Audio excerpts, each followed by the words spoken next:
Welcome everybody to the era of AI. That was a very exciting intro. It was made by, guess what, AI as well.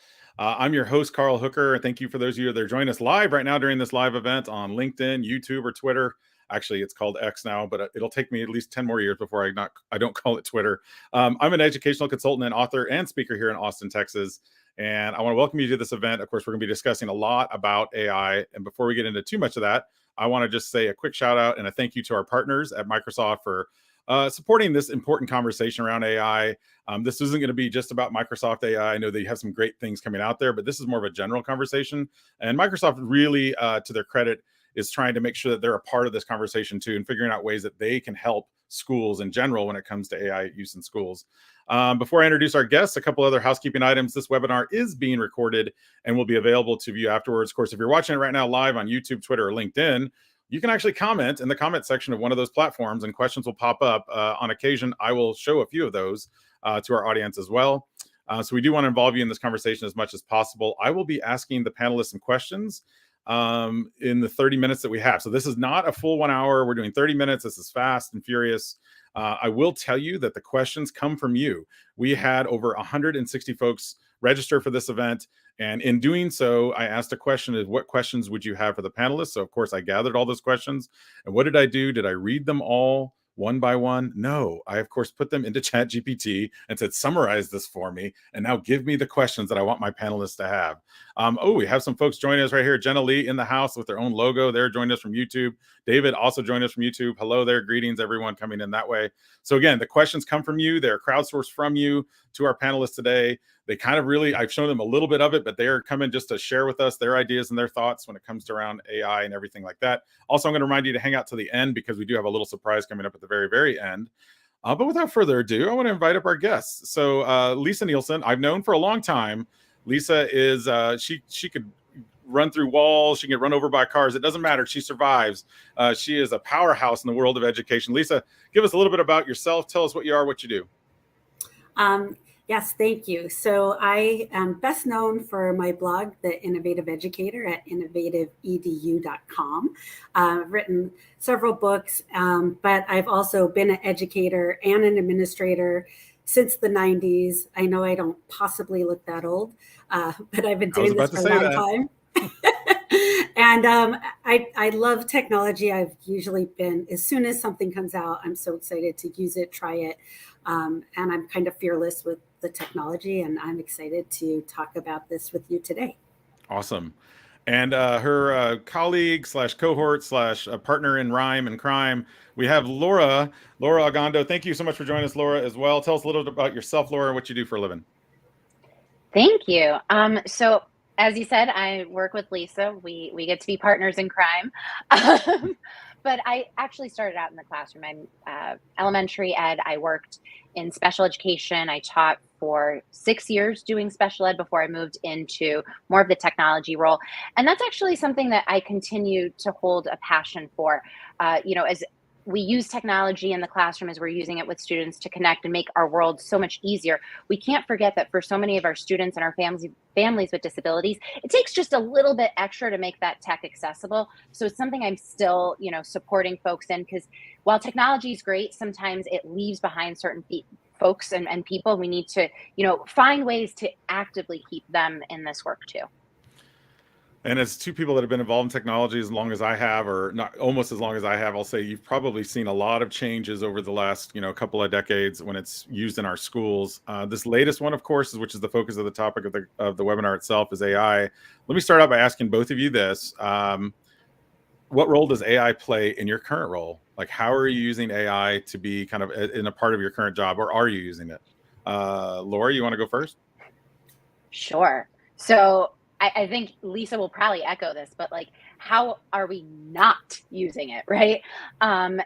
Just from the very basics, it's writing my emails. And when I say writing my emails, there are some emails that you can respond with 1 or 2 words. That's not what I'm talking about. I'm talking about some of the emails that you write to high-level folks. We tend to communicate with superintendents, folks that head programs. And those emails, they're a different type of email. So you kind of want to put that through ChatGPT or one of the other generative AI platforms. And you want to give it a prompt of help me write this better, help me write this for more clarity or brevity, right? Because those emails matter more. We're establishing relationships with certain folks, and you want to sound intelligible. So it's writing my emails, but it's also on the flip side, it's doing my PD, right? I want to put together a class. It's getting me the bare bones. Now I hope folks are hearing I'm using it, but then I'm tweaking it, right? Right. I give it something to work off of, and then whatever it spits back out, it's not what I use. That's like, okay, you've given me a great base. Let me tweak that. Let me put it more in my words. I mean, Lisa, don't you agree? Like, have you ever used anything from any one of these platforms just as is? Just copy paste. Yeah, no, I mean, what I think of it as is a really great thought partner, and it never really gets tired of me, as some of my thought partners do. And I feel that it would be unprofessional if I didn't use these tools to do my job. I also have been having a lot of fun doing what we call smackdowns. So I'll take a prompt and I'll put it into a variety of different engines, whether it's ChatGPT, Bing, Bard. I recently did one on image generators, and I was surprised to find the winner of that was Bing. I didn't It's really expect good, isn't that. it? Yes. Yeah. I pay for Midjourney, but it did not come out on the top. And I really enjoy doing the same thing across the platforms, figuring out what's better for what at this time. And that's always going to change as well. And something we talk about a lot, I am not devoted or committed to any platform. I want to see which one will do the best, and I will go back and forth as they duke it out. And I'm having a great time seeing how each of them is improving all the time. Yeah, a couple of takeaways from both of your comments. One, what you were just saying, Lisa, I think it's important that having people in your roles that are going out there and actually testing this stuff out and saying, let's see which one is the best for what we want, and maybe it changes based on outcome. And then going back to what Laura just says, I think artificial intelligence is really the skeleton, but then the human intelligence puts the meat, the bones, the muscles, and everything else on that whenever you're designing something like professional learning, lesson plans, things like that. So I think that's important to know that that's also, it's like an assistant, and I gave Microsoft some kudos for this because they did come up with the term co-pilot, which I also like. Yeah. As like, you're still flying the plane if you're the teacher. You're not letting the AI do it. But it maybe is taking care of some of those administrative tasks, checking the weather, making sure students, have some personalized ideas and flight plans, so to speak. That being said, I'm sure, I mean, y'all know this because being in New York, when ChatGPT first broke in November, of course, New York shut it down, and then they opened it up, kind of come back, in a lot of ways. What were and are still some of the concerns that you see and hear out there in your work? And I know you guys do work beyond just New York City. What are some of the things you still hear around that, specifically around generative AI in schools? And then I guess, how do you address those concerns would be my follow-up to that. So who wants to go first on this one? Either of I could start. Go ahead. So one of the big concern people talk about is plagiarism, right? And they're just nervous about having students use it. What we recommend is start with yourself. And we found many people are very afraid to start with themselves. So we'll model it for them. And I think with this technology and others, it's really important for the teachers to use it for the work that they're doing with students. Take the role of a student to imagine how they might have a student do it. But we currently are not focusing too much right now on having educators use it with students. If they have already been, that's one thing. But right now, I find many regular educators are just starting to become slightly comfortable using it themselves. And we'll give them some practical tips and tricks on how to make their jobs better. And then start to think about how it could be used with students, which will be incredible once they move to that stage. And then I'll turn it over to you, Laura. Yeah, and I think, and Jenna chimes in here too. My teachers are afraid of cheating and students not learning in a quote unquote traditional way, which is one that I've heard over and over again too. Laura, what are you hearing out there in terms of concerns? I'm glad that is it Jenna Lee brought that up, because I think that is a really big driving factor right now. It's this idea of like plagiarism and students cheating. And I'm over here going, generative AI did not invent cheating. I'm pretty sure I copied out of the World Book growing up. It's just that our technology has just made it that much easier. Let's call out what we're really afraid of, because I think, to be quite honest, I just think we're afraid of like this thing that's been made the big bad boogeyman, but it's not. Plagiarism has always existed within education. We need to address it with our students, right? We need to address that there's an ethical way to use technology. The same way that I shouldn't go on social media and I shouldn't just bash someone because I'm having a fight with them, right? That's what digital citizenship tells us. Well, the same can be said for our, digital tools, right? I shouldn't be using AI to cheat. I shouldn't be using AI to construct a paper and pass it off as my own. But I also want to push back on our educators. And I want to say, you know what? We also need to revamp what we're doing, because I keep seeing like, oh, the traditional methods. Well, wake up, folks. We're in the 21st century. If you're still teaching in the traditional way, you're not actively preparing students for the demands of the 21st century. Because as I was telling Lisa before we got on this call, I was saying, we don't prepare kids for what they're going to encounter. I can't remember the last time I had to write a traditional 5-page essay, but you know what I do need to do? I need to effectively communicate via email. And if someone writes me like a 5-paragraph email and they bury the thing they need from me in like the 5th paragraph, chances are I'm missing it, because you rambled on and on, right? Effective communication in the 21st century is about getting it to me quick and dirty. And if you don't give it to me right then and there, chances are I'm going to miss it. Do we teach our kids that?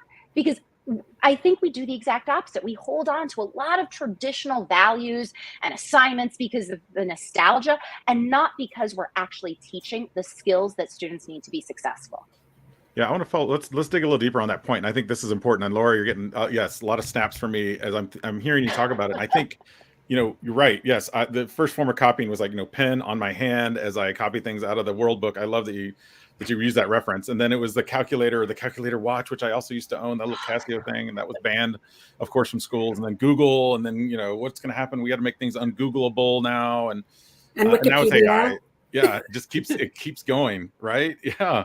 So why this is really not an AI question, but let's talk about the root of this problem. And I think, Laura, you were just starting to hit on it. Why do kids feel the need or compelled to cheat in general? And then, of course, this tool just makes it somewhat easier in certain places, like you were saying, the 5-paragraph essay. So let's address that question first. I'd be curious, because I think if we can solve that problem, maybe we can solve the second one. Because guess what? You're right. In 10 years, it's going to be a different tool, right? It's going to be some sort of chip that we put in our kids' brains that they can download from the Matrix. Just to use a movie reference, I know that's going to come up. So let's address that. Let's ask that question. This isn't one I had prepared. This didn't come from the audience. So I'm just going to ask you, why do you think kids feel the need to cheat in schools? I could start with that one. The tagline on my blog is that I'm passionate about real and relevant learning.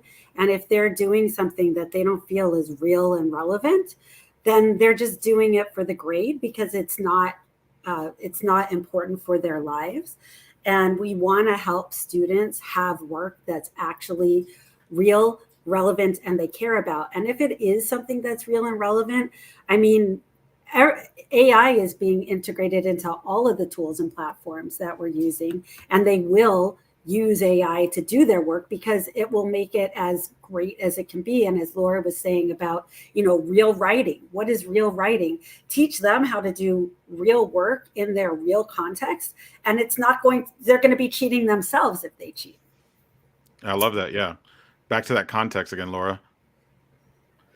I mean, I agree with everything Lisa said. I think also, to add to this equation, is the testing that we do, right? Like, we've become a nation that relies way too much on testing. And I know firsthand, because that was something that I dealt with in the classroom. I as an upper elementary teacher, I taught 3rd, 4th, and 5th. And so my kids had to take the New York State exam. And I did not teach to the test in the traditional sense. 1, because I thought it was ridiculous. But 2, because for my students, that was not important. And I used to tell them, like, look, I'm not teaching you this because of the state exam. You need to be a reader. This is a lifelong skill. If you don't know how to read, you won't be successful. I need you to learn math, not because you're going to be quizzed on it. It's because when you go to bake, like, I need you to be able to, if you need to bake 2 cakes, I need you to know how to double the recipe and it not be this like huge ordeal. Like, I want you to understand, you're not doing school for me. You're not doing school because someone's telling you. These are life skills. You're going to need this. And we oftentimes do not make that connection. The amount of times I've heard a teacher go, well, but this is that assignment. I've taught it for 20 years. I'm like, okay, but what's the underlying skill? Because if you who is the teacher and is teaching this can't tell me what skills that students are actively working on, but you're holding on to some assignment you've taught for 20 years, we have really big problems. So yeah. I think that's the heart of it. Lisa, what were you going to say? Well, I was just going to piggyback on Laura. We're not so fun to hear talking because we pretty much agree on everything. But another thing I think is important, and I did write an article on this on my blog too, is having real conversations with students about when does it make sense to use AI and when does it not make sense. And there's like a nice little chart where even if the teachers aren't using it in their class with their students, the students, especially secondary, are probably experimenting with it now. So have those conversations, get those conversations going, have the students thinking about it, because then this doesn't feel like us versus them or cheating.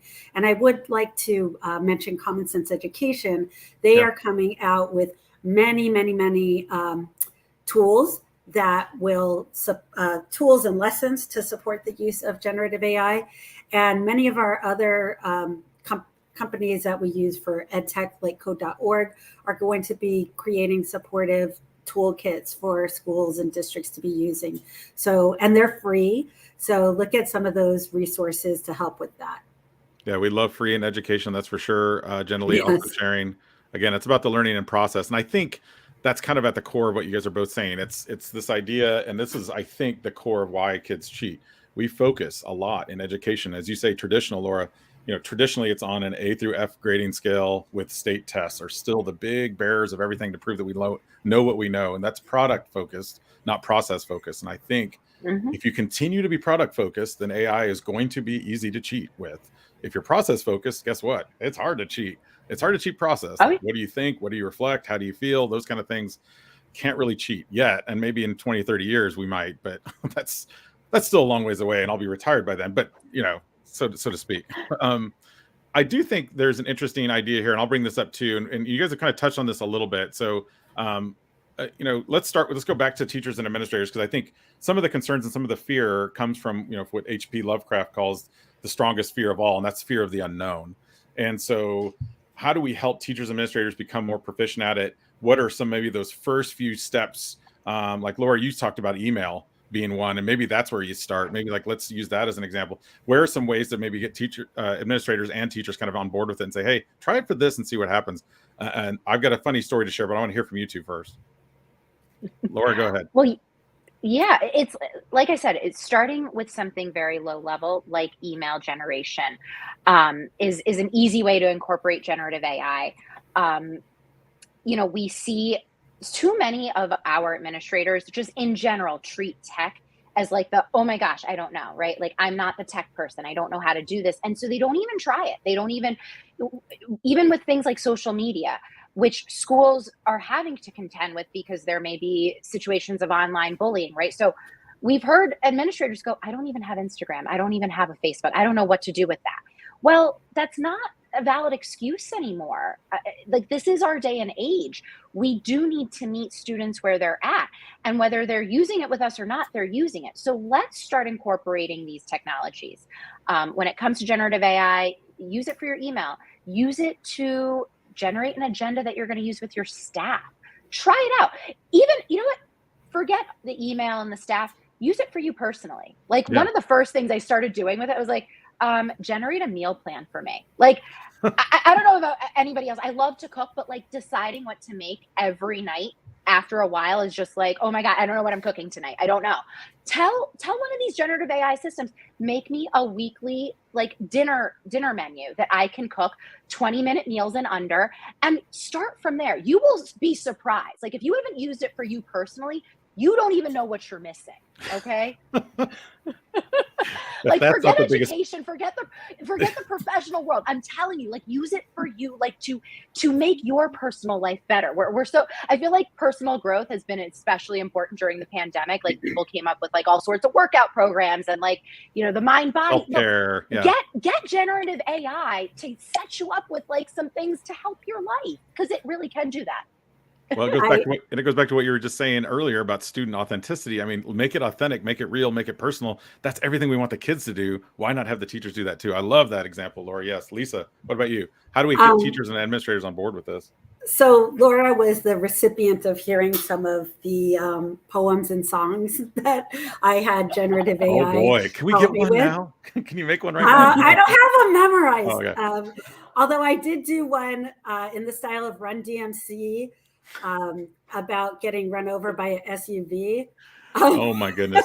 I need to hear that in my life. I don't have that one memorized Okay. at this point. But something to Laura's point that I think could be really fun that teachers could use right now is take a concept that the students are learning and tell the generative AI to turn it into a song that the students know.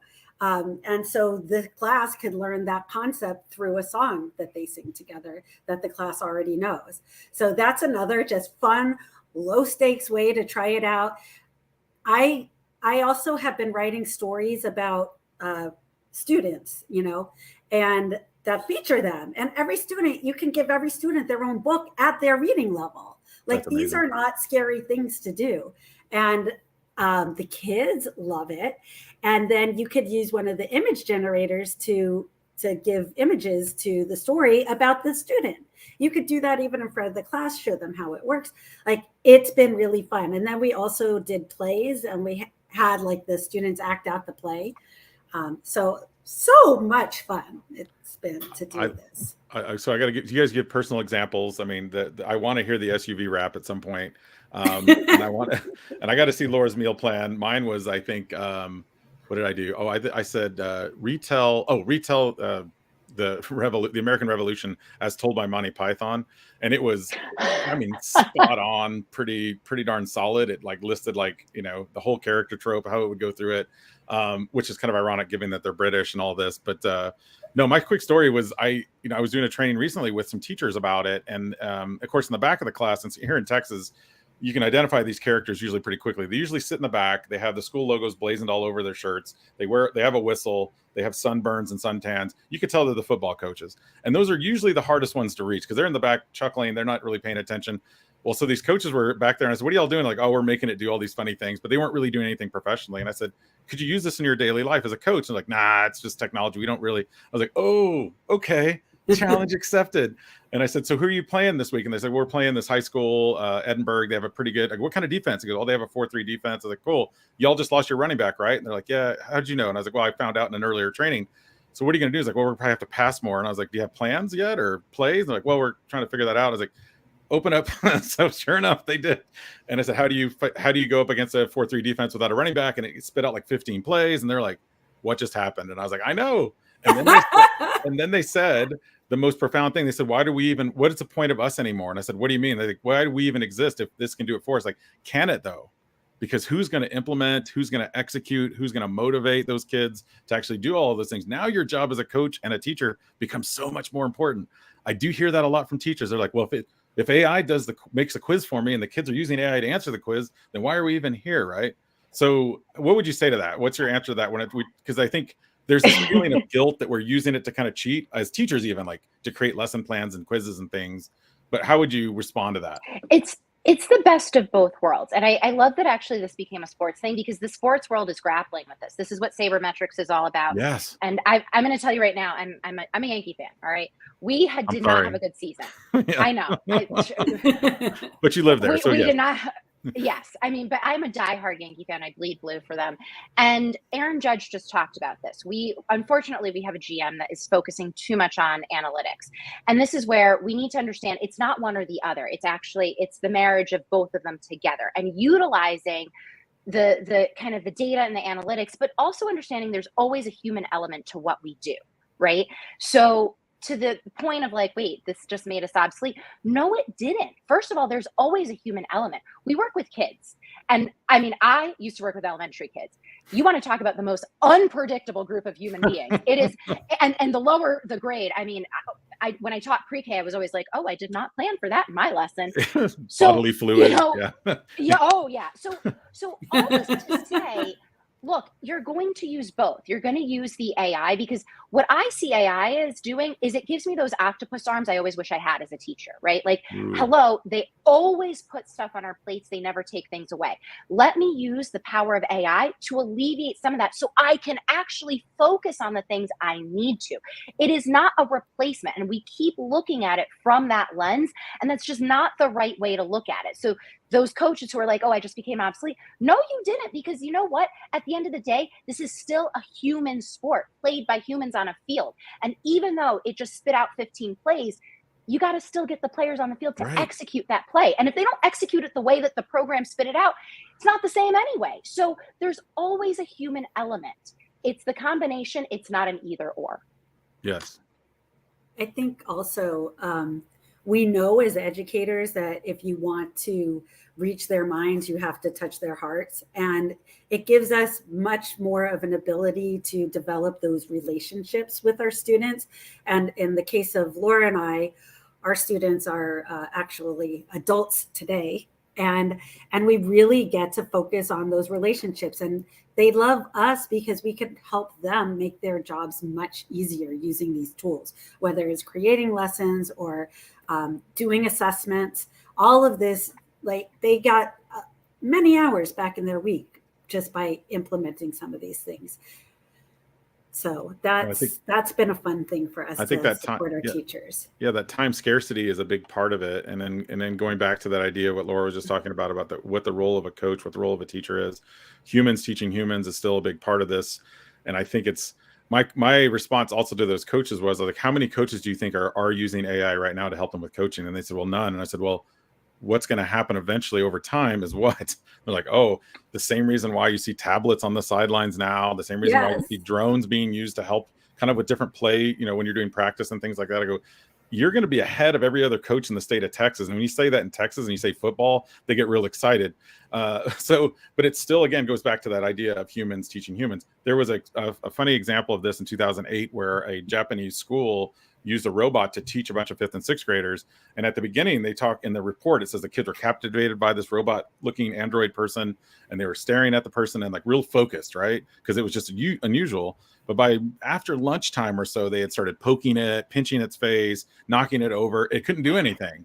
I mean, the class, they tied it up and basically ran around the room and controlled the classroom because there's no classroom management. It was an oddity at the time. So I think, there may be a point in our future that happens, but right now I think, we're still safe as teachers and as coaches, luckily. I want to talk about this last point, and then we're going to hit for the exits. I think, it's coming where, we're definitely seeing it as a part of our modern life. I mean, and I think this goes well before, and you two know this, well before ChatGPT was released, there was already AI being used in our everyday life in different ways. Maybe not generative AI as much, but just general artificial intelligence and machine learning.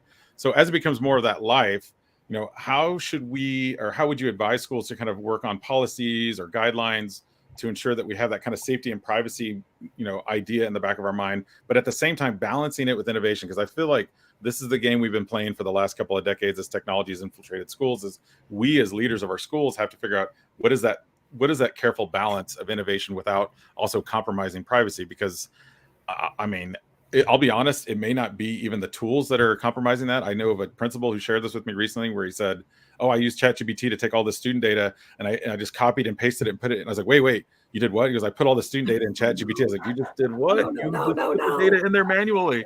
He's like, am I in trouble? I said, not yet, but you might be soon. So Lisa, how do you balance that? Again, that balance of student policy. And then what kind of advice do you have for that? Do we need to have specific policies toward AI, or is it more of a general thinking? So my feeling is it's not a best practice to have an AI policy, that it should be more of a digital responsibility policy and incorporate it into that. Like I said, I don't think I have any crystal ball that makes it surprising that I'm going to share that we know platforms like Common Sense Education, Code.org, and others will be helping us with some of this work. I think it's very important, if possible, to get educators involved in the policies, students and parents and other stakeholders like guidance counselors and social workers. But I really like the idea of, not a social media policy, not an internet acceptable use policy, not an AI policy, but just being a responsible digital citizen. And that should be a part of it. If we look at our policies that already exist, a lot of this is already incorporated. Yeah. I think that's important to look at. You're right. Rather than revamp, maybe just look and see, does it fit under an existing, which I think, because policy change takes board process and months, which by the time you figure it out, the technology's changed and evolved already 4 times over. Laura, what are your thoughts on that balance of policy, but then also keeping us kind of fresh with innovation in our schools too? Well, like what Lisa said, it starts with DigCit. Like we have to make sure that we are teaching that. And that's a through line in every single class, because we know, historically speaking, digital citizenship is typically taught by either the librarian or some sort of tech teacher, tech coach type of position. But we're seeing with the way that technology is being used, it's in every class. So if I'm an English teacher, I can't just rely on like the tech teacher to teach it. I have to take a component of that on too. And in terms of policy, the only thing I would push back on and say is that we need to up it. In New York City right now, the requirement is quite paltry. All you have to teach is one lesson on cyberbullying and internet safety. We know that that's just not enough. And Right. schools that are successful do the full curriculum. But if you're about bare minimum, yeah, this is why it's going to fall apart, because the bare minimum never works, right? So we just have to understand that if we're going to really do this work, it means getting every single teacher involved. And it means doing these curriculums with fidelity, not just to meet some like SIPA and E-rate funding requirement, which is usually a very, very low bar. Right. Yeah, anything on a piece of paper, I mean, if it's not enacted in the classroom, it doesn't matter what you write down anyway, right? It's all about the teachers that deliver that. I love that message. This is a conversation that is happening not just in education, it's happening all over. I mean, I have friends that are in real estate, friends that are in the medical field. Every conference, Writers, actors. yeah, actors right Yes. now, big time, right? The auto workers. I mean, everything is circling around this conversation. So I think it's great that educators are having this conversation, because we're finally there with everyone else. Usually we're like 10 years behind. But in this case, I think it's important. And I want to thank you both for sharing your insights today. Lisa, tell us where folks can learn more about you and your great work. Innovativeeducator.com, and on the social networks, X. You said I'm not so fun, but I am Innovative EDU there. So those are some good places to take a look. Awesome. And Laura? I too am struggling. I feel like every time I mention Twitter, it's like Prince, like the artist formerly known as Twitter. Yes. Yes. I don't know if anyone else makes that weird connection, but yes, you can find me on Twitter, Laura Ogando 7. You can connect with me there. And I'm just excited to do this work. If you need support, if you're one of those educators that's just like, I don't know how to dip my toe, I'll drag you on in. One of us will drag you on in, and actually you're going to love it, because once you do get dragged in, you're going to be like, oh my gosh, why did it take me this long? I guarantee you. Right after this is over, I'm going to go make a meal plan and have it wrapped to me in the style of Run DMC. Thank you both so much. All right, we're going to say goodbye to Laura and Lisa. Thank you guys so much for being a part of this conversation. And then for everyone else out there, just really quickly, a couple of quick little highlights. I want to thank Microsoft for this. Again, this is possible because of them. They're putting on, they're saying we need to have these conversations. It's so important that we're having these conversations. What is happening in the classroom? How are things changing, and the rapid pace at which they're changing? I think it's so important. I also want to thank them because, as I said, there's a little surprise at the end. They are actually supporting my new book, which is coming out, called Learning Evolution, The New Era of AI in the Classroom. This book comes out in just a couple of weeks, actually. And there's pre-orders available there. If you want your own autographed copy, check it out at mrhook.it/AI. And then finally, one more quick note. Next week, this same time, we will be talking with someone in higher education, Dr. Curtis Carver. He's at the University of Alabama, Birmingham. Curious to hear the perspective of higher ed. Now that we've had a conversation with K-12, what is the perspective of higher ed on this? As you can imagine, they are going through quite a bit of revolution as well when it comes to AI. So I want to thank you guys so much for joining us. And with that, we'll see you next time.